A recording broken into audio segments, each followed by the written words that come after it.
Kemuliaan bagimu Tuhan di tempat yang maha tinggi. Dan damai sejahtera telah turun di bumi, dimiliki setiap orang yang percaya kepadamu. Terpujilah namamu kekal dari selama-lamanya sampai selama-lamanya. Tak henti-hentinya kami bersyukur atas kebaikan Tuhan dalam hidup kami. Terkhususnya di penghujung tahun 2021 ini.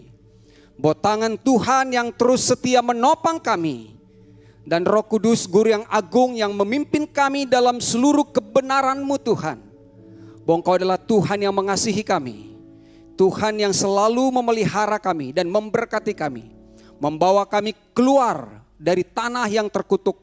Membawa kami keluar dari perbudakan. Menempatkan kami di tanah perjanjian. Membawa kami hidup di dalam kerajaan-Mu. Inilah yang harus kami nikmati selagi kami di bumi ini Tuhan. Terima kasih untuk semua keluarga besar House of Grace yang telah ada di tempat ini maupun secara online. Dimanapun anak-anakmu mendengarkan kesukaan besar dari Bapa Surgawi. Biarlah itu menjadi sukacita yang besar bagi setiap kami. Di dalam nama Yesus kami berdoa dan mengucap syukur. Amin. Silakan duduk, Tuhan Yesus memberkati kita semua. Haleluya. Terpujilah Tuhan, Tuhan Yesus baik, amin. Ya, ornamen Natal begitu cerah saudara ya. Dan ini sudah terjadi kurang lebih 2000 tahun yang lalu. Tapi kita terus diingatkan dan diingatkan akan kebaikan Tuhan dalam hidup kita. Dimanapun Bapak Ibu yang bisa mendengarkan kabar baik dari House of Grace, biarlah kasih setia Tuhan terus menyertai setiap kita. Tema kita hari ini adalah kesukaan besar. Tadi sudah dinyanyikan tim pemuji penyembah. Joy to the world ya. Jadi kesukaan besar. Ini bukan sekedar kesukaan karena hal-hal yang kecil. Tapi ini kesukaan besar karena hal yang teramat besar dan bernilai kekekalan. Ya, bernilai kekekalan.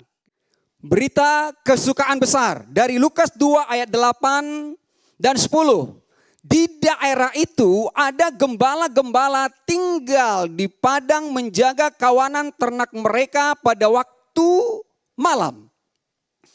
Tiba-tiba berdirilah seorang malaikat Tuhan di dekat mereka dan kemuliaan Tuhan bersinar meliputi mereka dan mereka sangat ketakutan. Jadi ada momen di mana ketika malaikat Tuhan datang dan dengan kemuliaan Tuhan yang bersinar meliputi mereka, justru para gembala-gembala yang sedang berjaga pada malam itu ketakutan. Lalu ayat 10, lalu kata malaikat itu kepada mereka, jangan takut sebab sesungguhnya aku memberitakan kepadamu kesukaan besar untuk seluruh bangsa.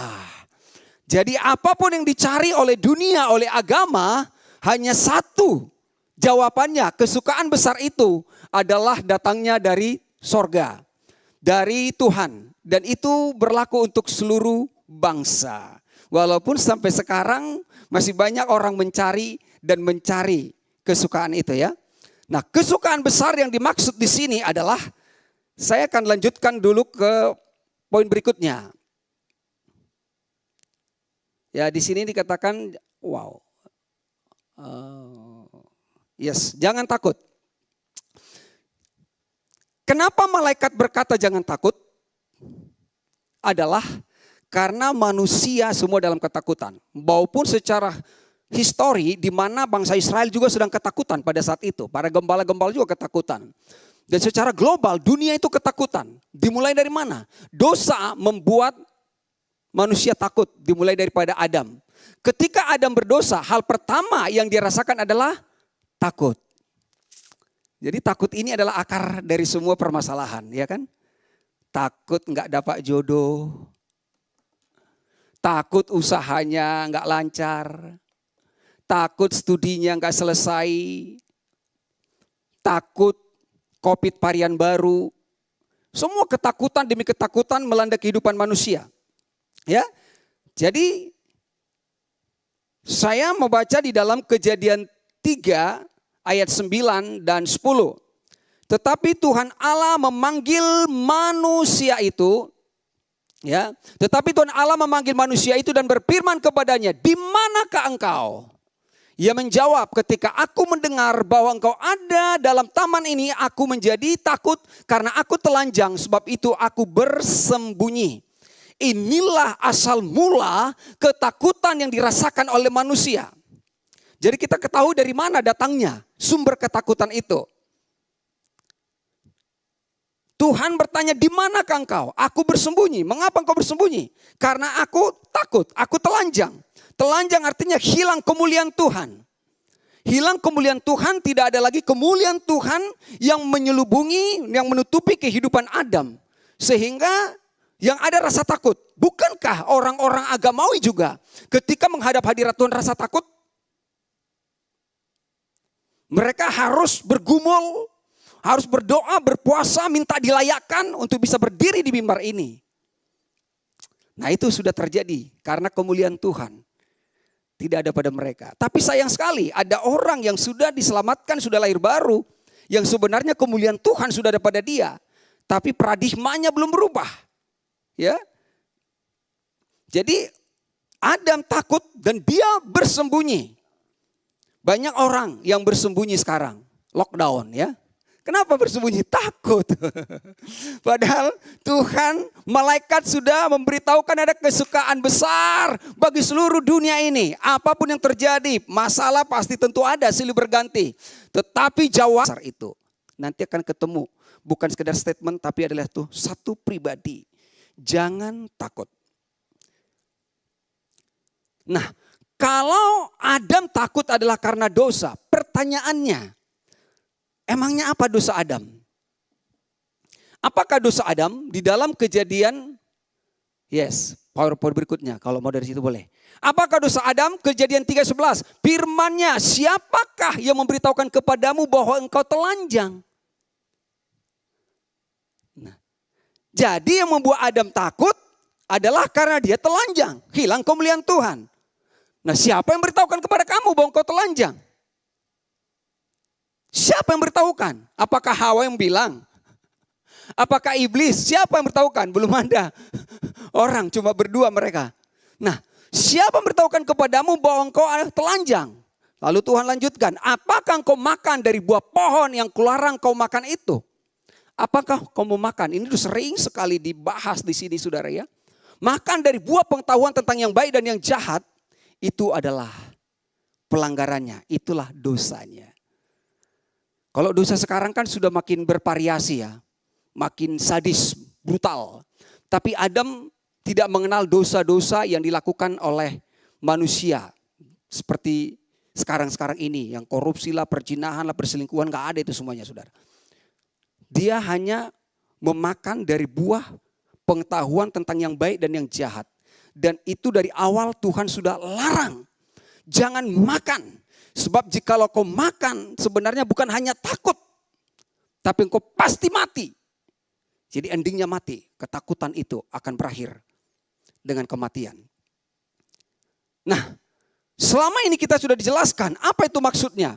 Ketika Adam harus memakan daripada buah pengetahuan tentang yang baik dan yang jahat ini.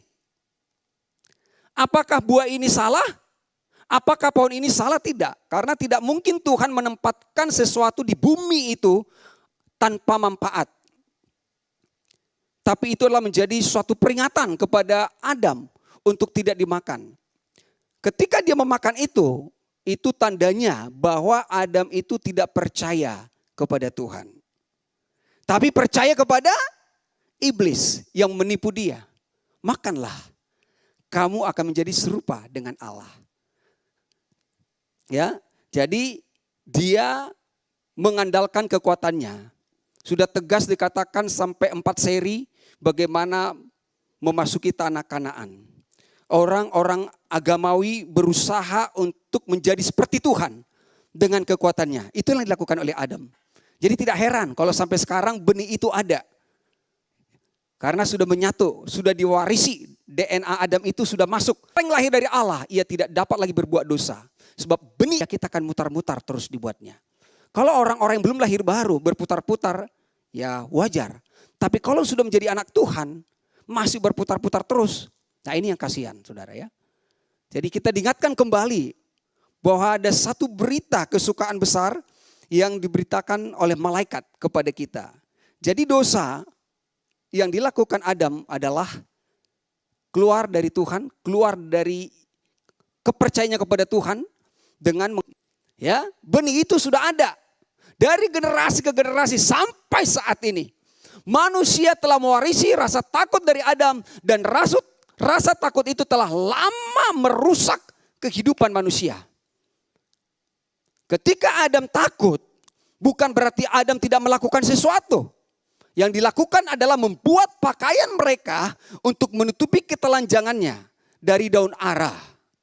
Itulah usaha dan kekuatan manusia. Maksudnya baik? Yes, baik. Tujuannya baik? Ya, tujuannya baik. Caranya baik? Itu yang salah. Banyak orang melakukan tujuan yang baik, maksud yang baik, tapi dengan cara yang salah, maka hasilnya pun salah. Gitu. Kita melayani, tujuannya baik toh. Semua melakukan ini semua tujuannya baik. Tapi apakah caranya benar? Nah, di situ menjadi pertanyaan. Nah, cara yang dilakukan oleh Adam adalah cara kekuatan manusia. Itu bersumber dari manusia, bersumber dari bumi. Bukan bersumber dari atas. Bukan bersumber dari sorga. Nah ini yang banyak dilakukan di gereja-gereja. Pengajaran ritual termasuk perayaan Natal ini masih banyak bersumber dari manusia, bersumber dari agama. Bukan datangnya dari sorga. Ya. Ketika Yesus akan lahir. Jadi saya ulangi ya. Hal pertama yang dirasakan oleh Adam ketika dia melanggar perintah Tuhan adalah takut. Ini lumayan. Nubuat demi nubuat disampaikan sampai selesai kitab perjanjian lama memasuki Injil Matius.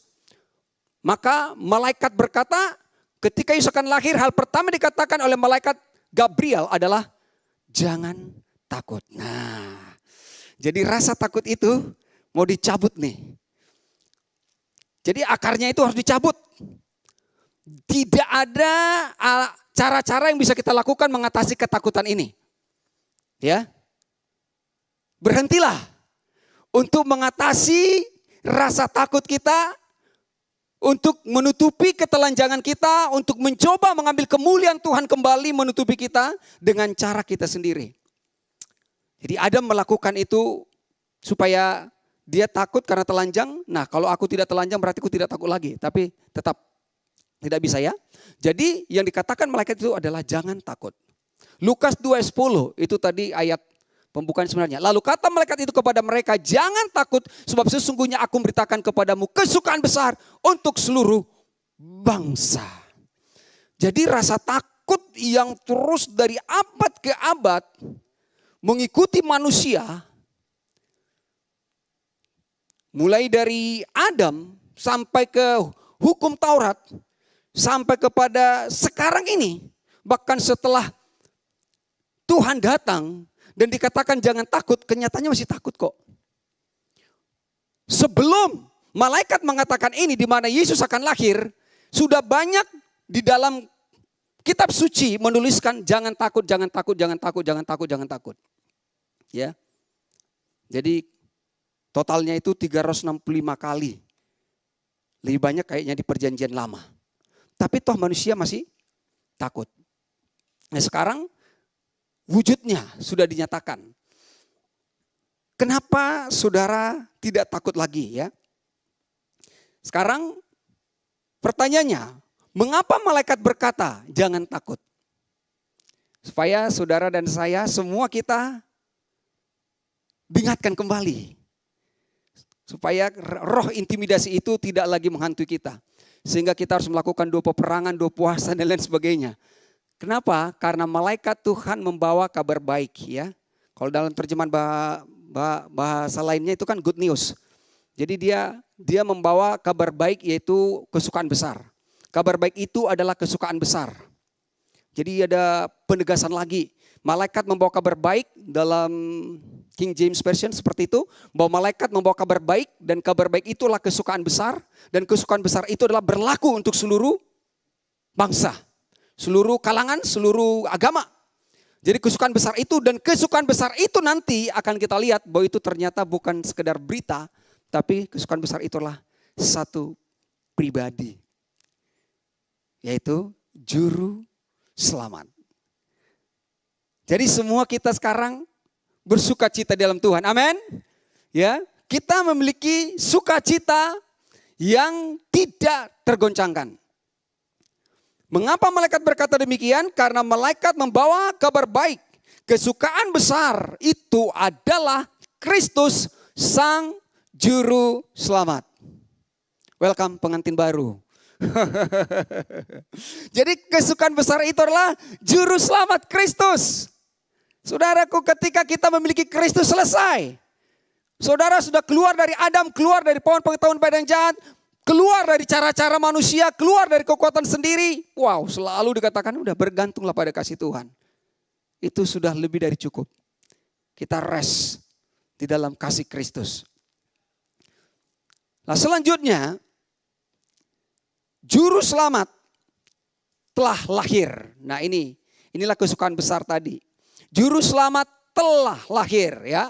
Lukas 2:11, hari ini telah lahir bagimu Juru Selamat, yaitu Kristus Tuhan di kota Daud.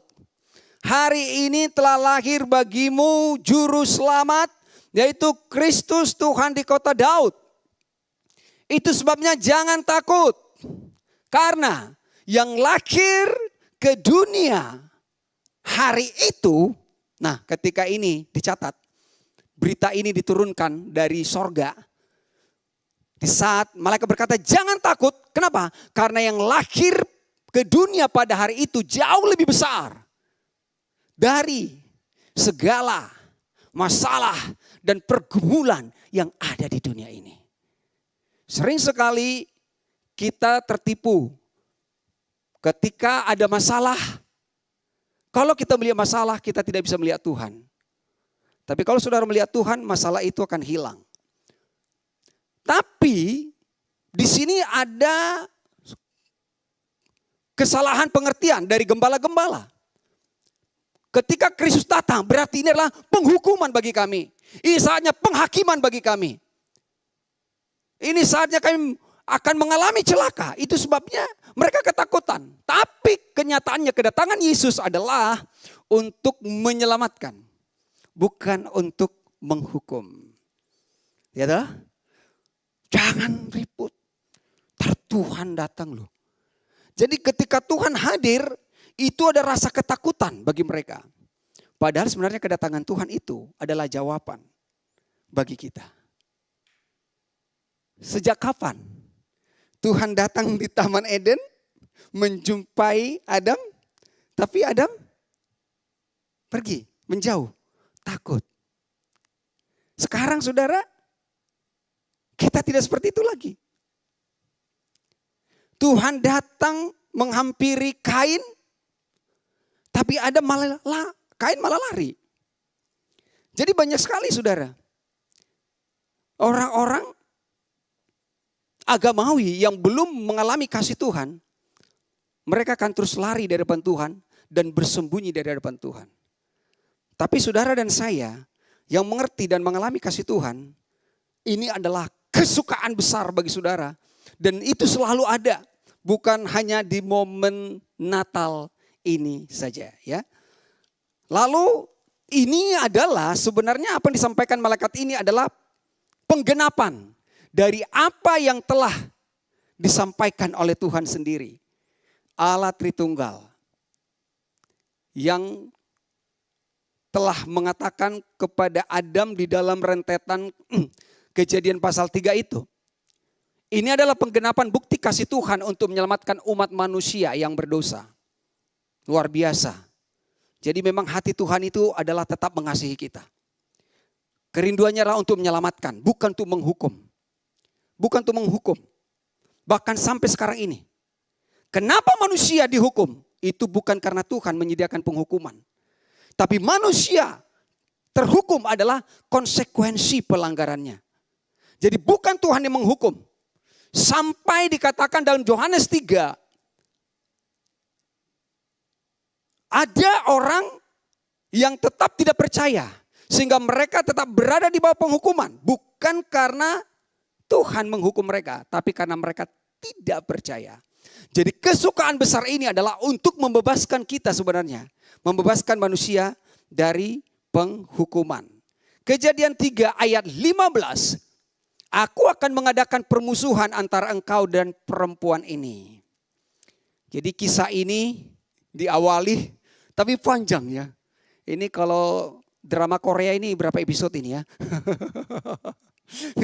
Aku akan mengadakan permusuhan antara engkau dan perempuan ini, antara keturunanmu dan keturunannya. Keturunannya akan meremukkan kepalamu dan engkau akan meremukkan tumitnya. Jadi itu diawali nih. Kelahiran Kristus. Nubuat itu mulai digenapi. Kelahiran sampai kematian, sampai kebangkitan, sampai kenaikan. Dan terakhir kedatangannya untuk kita. Ya. Jadi firman Tuhan itu sudah digenapi. Bahwa Tuhan itu adalah Tuhan yang mengasihi kita. Dan tetap kerinduannya adalah supaya semua orang berbalik dan bertobat. Bukan untuk menghukum, bukan untuk menghakimi. Itu sebabnya kita gereja Tuhan bukan untuk menghakimi orang berdosa. Bukan untuk menghukum orang berdosa. Bawalah mereka. Yang di pinggir jalan, orang buta, orang timpang, siapapun. Latar belakang apapun. Itu sebabnya coba Yesus itu lahir. Latar belakangnya itu. Kenapa ya tidak dipilih orang-orang yang bagus. Matius, Markus, Lukas. Lahir dari siapa? Rahab. Mohon maaf, Rahab itu siapa? Apakah dia wanita karir? Apakah dia wanita baik-baik? Rahab itu adalah perempuan sundal, wanita pelacur. Terus dikatakan lagi dari Boas sampai Obed Edom. Rut itu bukanlah orang Israel, bukan orang percaya. Tapi akhirnya dia percaya. Teruslah ya, dari siapa lagi? Daud. Ya kan? Kristus anak Daud. Padahal Daud itu tahu sendiri. Sudah berzina, membunuh lagi. Tapi saudara, Yohanes tidak membahas silsilah itu. Pada mulanya adalah firman. Dan firman itu bersama-sama dengan Allah. Dan firman itu telah menjadi daging di dalam rupa manusia. Itulah Yesus Kristus Tuhan. Jadi kita Tuhan tidak melihat latar belakang kita. Siapapun kita, mau orang baik, orang jahat. Sebelum lahir baru dikalikan 0 semuanya. Kebaikan dan kejahatan. Tapi setelah di dalam Kristus saudara, baru Tuhan perhitungkan. Karena memang kita diselamatkan untuk melakukan perbuatan baik. Lalu kelanjutannya adalah kita menyambut Sang Juru Selamat. Walaupun puncak perayaan Natal kita minggu depan di sini. Lukas 2 ayat 12, dan inilah tandanya bagimu, kamu akan menjumpai seorang bayi dibungkus dengan lampin dan terbaring di dalam palungan. Ya, ini benar-benar kalau saya mudah mengerti karena saya orang kampung. Kalau orang-orang di kota, orang-orang milenial kurang bisa melihat ini kecuali harus melihat lagi di Google segala macam ya. Jadi kalau setiap tahun ini menjadi suatu drama yang memang wajib ditampilkan. Dewi berperan menjadi Maria, terus ada Yusufnya, ada para gembala-gembala. Tiap tahun saudara. Ya, jadi kamu akan menjumpai seorang bayi dibungkus dengan lampin dan terbaring dalam palungan. Nah menurut ahli-ahli Alkitab saudara, bahwa malaikat Tuhan menyampaikan kabar baik mengenai kelahiran Yesus itu adalah di daerah Migdal Eder. Di mana lokasi ini tercatat di dalam Kejadian 35:21. Sesudah itu berangkatlah Israel. Israel bukan bangsa Israel tapi Yakub yang diubah namanya, penipu menjadi Israel, pemenang. Lalu ia memasang kemahnya di seberang Migdal Eder. Lalu kita akan lihat berikutnya apa yang terjadi di sana. Bahwa ternyata di Migdal Eder itu adalah untuk menyimpan domba-domba ya. Migdal Eder adalah tempat para imam-imam menyimpan domba-domba yang tidak bercacat celah, yang akan dikorbankan sebagai korban penghapus dosa di bait Allah. Domba-domba tersebut dibungkus apik dengan kain lampin agar tidak lecet atau luka. Jadi itu sebabnya Yesus harus lahir di kandang domba. Karena Yesus adalah domba Allah yang sesungguhnya. Dialah domba yang tidak bercacat celah. Jadi korban penghapusan dosa merupakan ritual yang senantiasa mengingatkan bangsa Israel akan betapa sulitnya memenuhi tuntutan hukum Taurat. Jadi imam-imam sudah mempersiapkan domba-domba ini yang terbaik, yang tidak boleh ada cacatnya. Itulah yang akan dipersembahkan kepada imam besar sebagai korban penghapus dosa bagi bangsa Israel. Di Migdal Eder, di mana Yesus, malaikat berkata jangan takut, dia di daerah situlah Yesus lahir, Bethlehem Efrata. Jadi saudara, itu Alkitab kita itu sungguh luar biasa menyingkapkan kebenaran itu. Kenapa Yesus harus lahir? Apa enggak ada pilihan lain gitu ya? Tapi memang demikian. Bagaimana supaya bangsa Israel tidak lagi harus mempersiapkan domba-domba yang terbaik, domba-domba yang tak bercacat itu disiapkan di sana untuk menjadi korban, tapi Yesus mengambil, menggenapi semuanya. Yesus datang di sana supaya menunjukkan bahwa dialah domba yang sebenarnya. Lalu ya, kita lihat Yesus adalah anak domba Allah. Kalau Yesus anak domba Allah, saat malaikat Tuhan menyatakan bahwa telah lahir juru selamat kepada para gembala. Nah, mulailah berubah lagi pemahaman para gembala ini. Itu berarti telah tiba hari di mana mereka tidak perlu lagi mengorbankan domba sebagai korban penghapus dosa.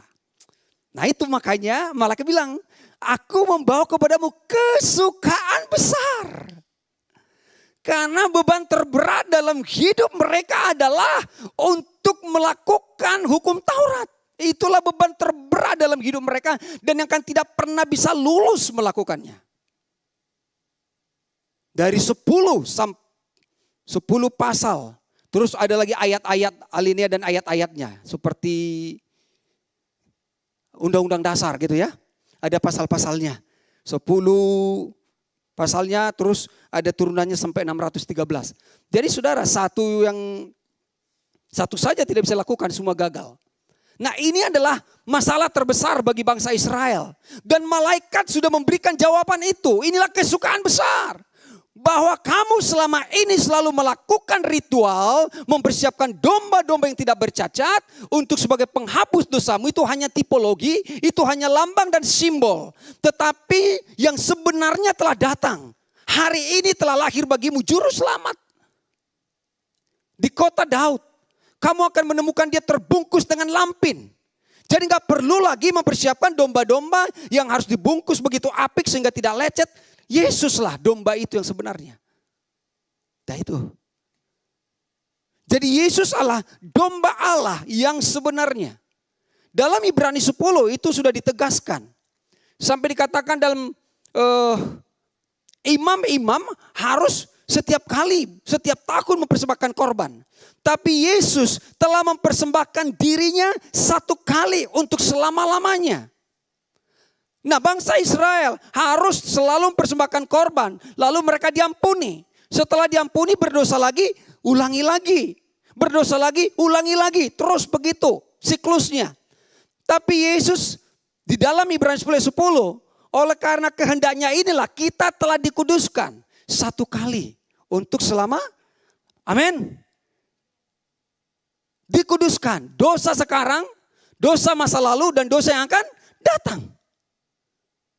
Memang gak semua orang bisa menerima. Kalau dosa masa lalu iyalah.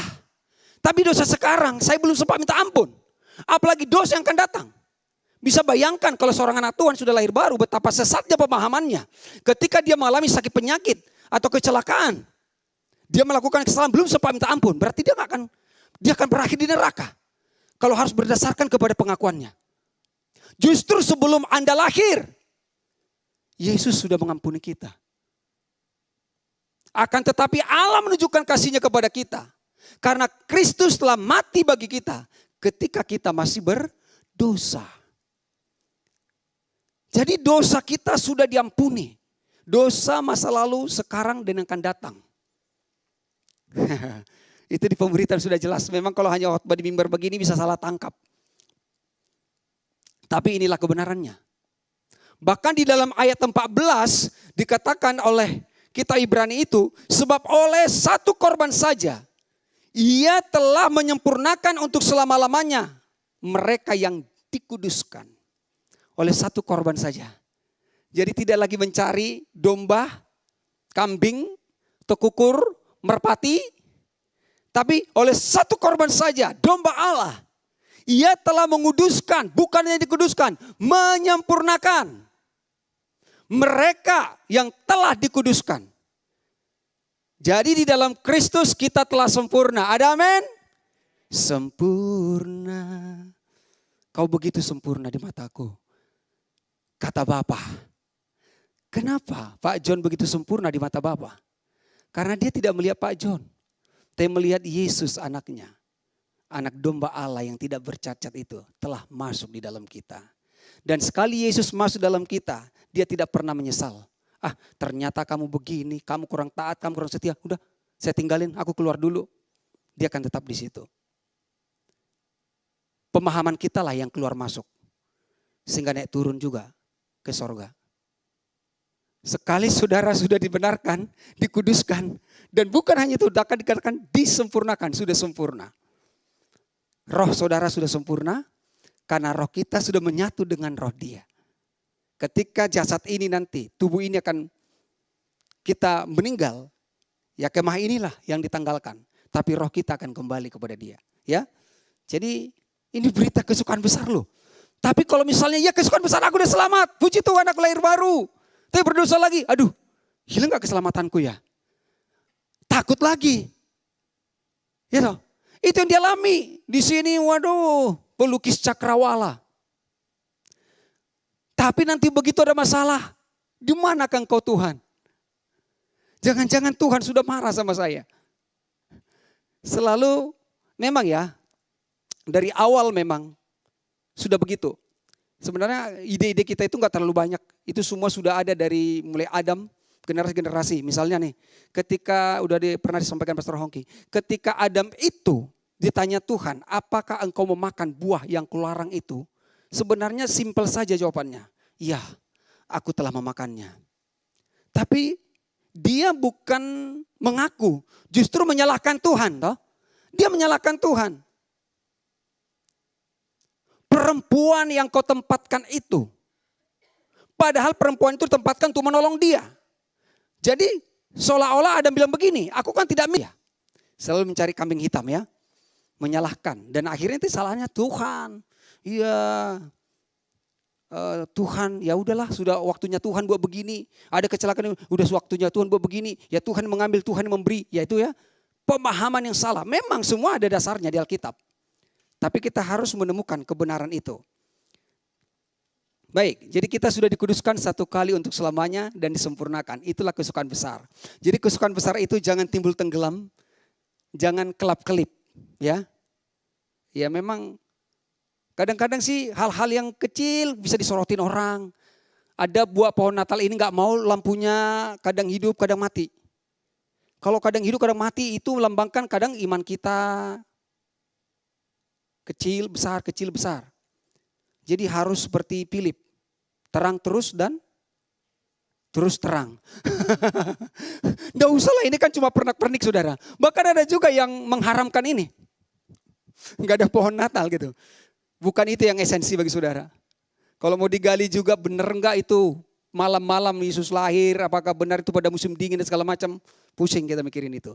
Yang penting Yesus telah datang ke dunia ini menyelamatkan kita, mengampuni kita, menyempurnakan kita. Dan kita akan bersama dengan dia sampai selama-lamanya. Ya, juru selamat bukan hanya menyelamatkan saudara dari dosa, tapi dia juga segala pembebas. Nah ini dia pemahamannya supaya ditangkap oleh orang-orang di luar sana.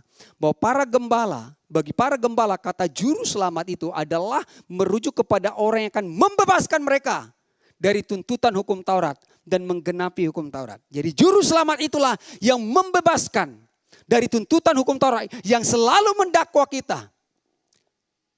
Yang tidak bisa dilakukan.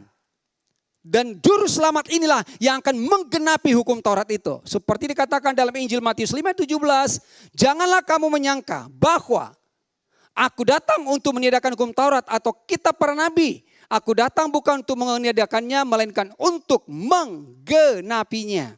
Jadi kalau ditiadakan kan berarti udah dah, gak usah, hilangin aja. Seolah-olah gak pernah ada. Tidak, ini digenapi, harus dilakukan. Apa menjadi tuntutannya? Apa yang menjadi hutang di sana harus dibayar dengan lunas. Semua tuntutannya harus dibayar. Dan Yesus sudah bayar dengan lunas. Semua tuntutan itu sudah dibayar dengan lunas satu kali untuk selama-lamanya. Sehingga saya dan saudara tidak lagi perlu hidup di bawah intimidasi hukum Taurat. Jadi jangan lagi takut. Jangan lagi takut. Sekali lagi, jangan lagi takut. Karena ketakutan yang dialami Adam itu punya turunan yang banyak. Ada takut ketinggian, ya kan?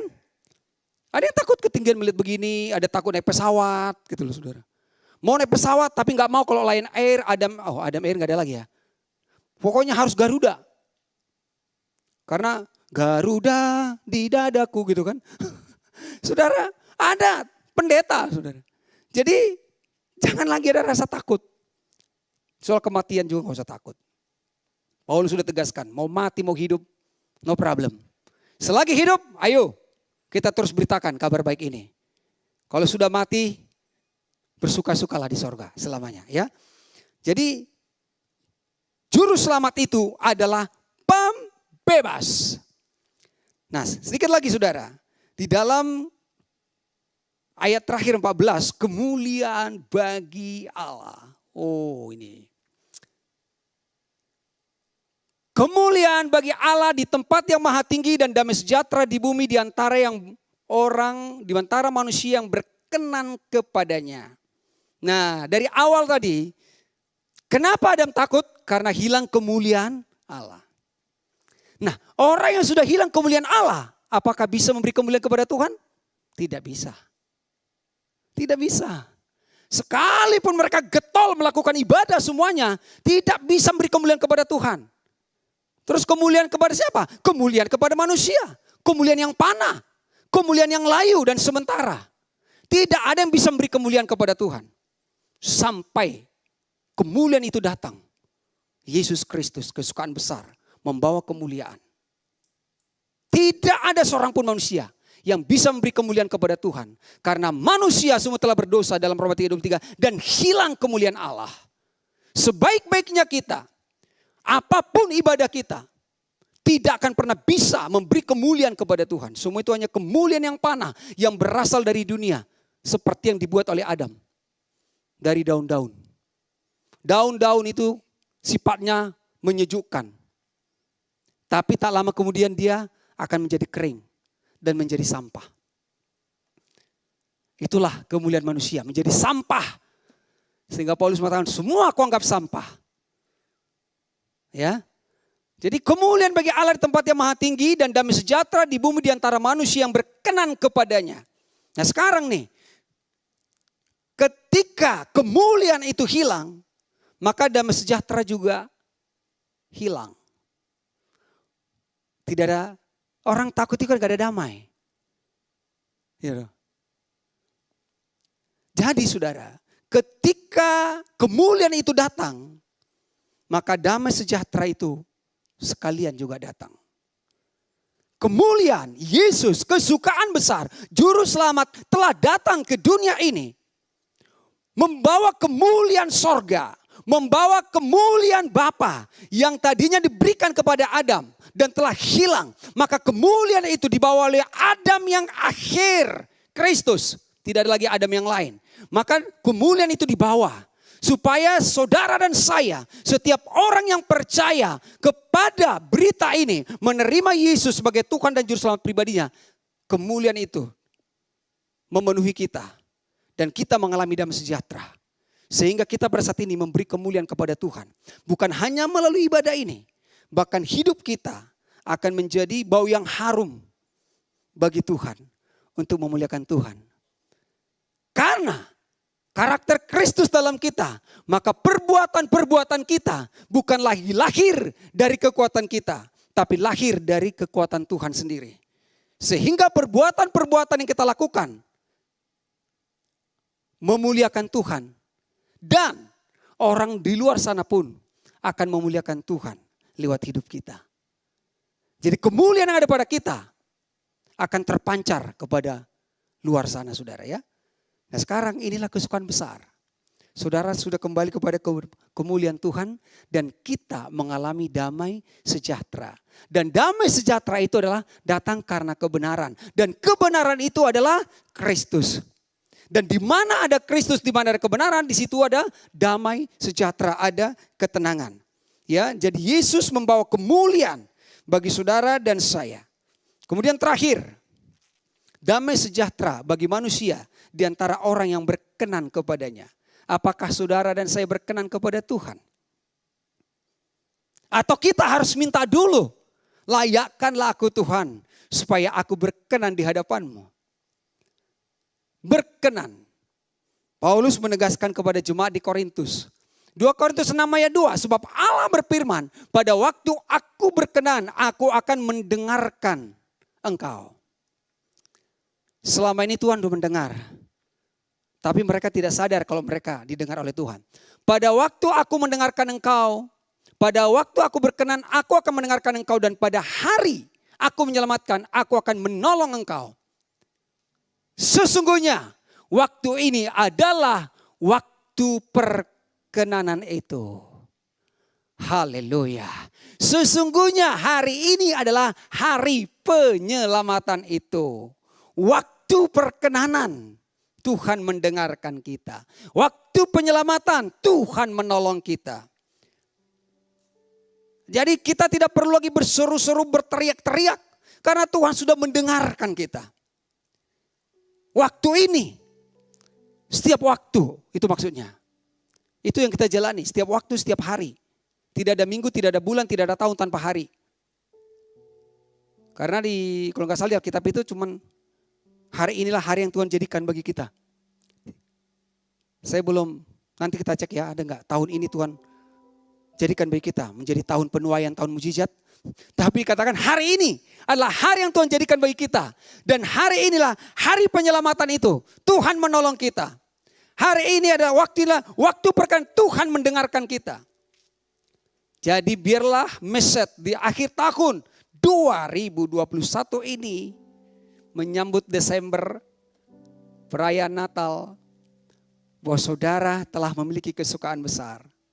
Apa yang disampaikan malaikat, kesukaan besar itu adalah pribadi Kristus sendiri. Dan pribadi Kristus itu telah tinggal di dalam kita. Kemuliaannya diberikan kepada kita. Damai sejahtera ada pada kita. Sehingga kita bisa memberi kemuliaan kepada Tuhan. Dan kita tidak takut lagi. Kita sudah tahu akarnya dari mana rasa takut. Jadi ketakutan itu saudara nggak ditengking-tengking lagi. Mengusir roh ketakutan dan lain sebagainya. Orang-orang dunia aja tahu, berani karena benar, takut karena salah. Jadi kenapa ada Adam takut? Karena salah. Kenapa saudara sekarang berani, tidak takut? Karena saudara benar. Dan benar bukan karena perbuatan saudara, tapi karena dibenarkan. Dan kebenaran Tuhan telah memenuhi kita. Tuhan Yesus memberkati kita semuanya. Haleluya. Ya, selamat menyambut hari Natal bagi semua anak-anak Tuhan dimanapun saudara berada. Tetap semangat dan sukacita. Karena hari ini adalah kesukaan besar. Besok juga, setiap hari, setiap waktu. Tuhan berkenan kepada kita, mendengarkan, menyelamatkan kita. Terpujilah Tuhan Yesus. Kita berdoa. Kesukaan besar telah datang ke dunia. Sehingga kami tidak lagi takut Tuhan. Karena kemuliaan-Mu telah Kau bawa kepada kami. Kami percaya kepada Engkau Juru Selamat. Yang menyelamatkan kami, yang membebaskan kami. Seluruh tuntutan hukum Taurat telah digenapi oleh Anak Domba Allah. Dan Engkau sudah menguduskan kami dan menyempurnakan kami satu kali untuk selama-lamanya. Kami berkenan kepadamu, hidup di dalam damai sejahtera-Mu Tuhan. Dan hidup kami sungguh memuliakan Engkau. Setiap kami dimanapun anak-anak-Mu, kelemahan dilenyapkan, sakit penyakit disembuhkan. Semua beban-beban berat, Tuhan sudah menolong kami Tuhan.